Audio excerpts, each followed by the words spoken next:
Welcome to EDU 326, Methods of Teaching Language Arts in the Elementary School. From the Union Institute and University, the title of today's video is Developing Good Listeners and Comfortable Speakers. Hi, my name is Tom Frederick and welcome to Unit 3. Children are not born as good listeners and often they're uncomfortable with speaking. I'm not saying that children don't have good listening skills. Young children take in most of their information with their ears and their eyes.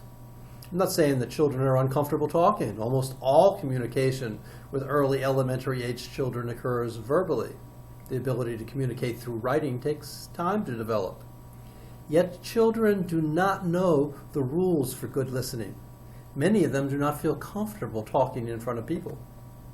Unit 3 addresses strategies for teaching children to be good listeners and good speakers. Its roots lie in oral language development. For preschool children, the development of oral language skills is necessary to the later development of reading and writing skills. For the elementary student, oral language skills must continue to be developed as beginning reading and writing skill acquisition limits learning. This chapter will deal with various strategies for developing listening and speaking skills.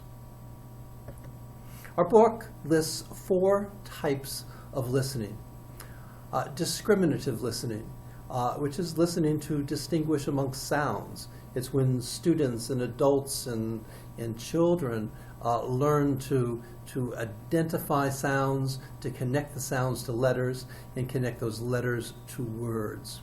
The second type of listening is aesthetic learning, and that's a learning that young children are very happy with, and us older people also. It's just listening for pleasure and for an enjoyment. Efferent learning is listening in order to understand. It's a little bit higher level skill than aesthetic learning, because now you're trying to not only just be entertained, you're trying to understand what's happening. And the last type of learning is the highest of the advanced of learning listening stages, and that's critical listening. And that's where we actually evaluate what we listen to, where we actually take what we listen and make judgments. As elementary teachers, we must realize that there are some strategies for teaching listening and talking in the classroom. During this week's unit, we will watch videos, we will read, and we will learn a lot about read-alouds, about thinking partners, about small group discussion and grand conversations. Read-alouds are when teachers read to students, and in their reading they model good reading skills. Thinking partners are when students talk amongst themselves. The teacher may very easily say, okay, share with your thinking partner one other person. Have the 2 students talk about a particular issue. Small group discussions are discussions in groups of 3 to 6 students, and grand conversations are conversations with the whole group. As teachers develop groups and teach listening and talking in their classrooms, there are certain considerations that need to happen. The size of the group is important in how you plan what's going to happen. Think pair shares happen in groups of 2s, small groups in groups of 3 through 6, and a large group discussion with the whole class. The size of the class determines the type of things that you can do. Teachers need to set expectations for the participants. You just don't put students into a group and say, talk about the story. You need to go into the group, give them their expectations, set up roles within the group, and be around and monitor. Teachers need to establish a purpose for discussion. You need to tell the students ahead of time, when we get into groups, we're going to discuss this for this particular reason. We don't want students to get together and talk about Pokemon and talk about last night's dinner.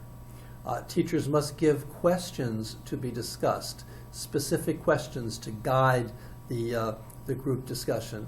And lastly, teachers must train the participants in specific group strategies.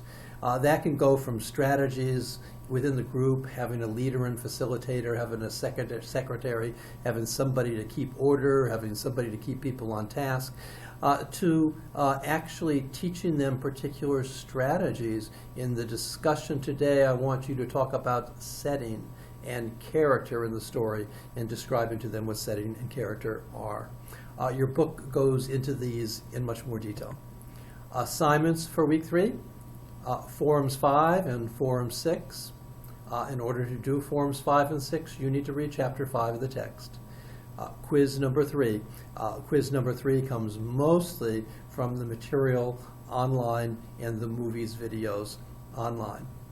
Tom Frederick, EDU 326, Union Institute and University.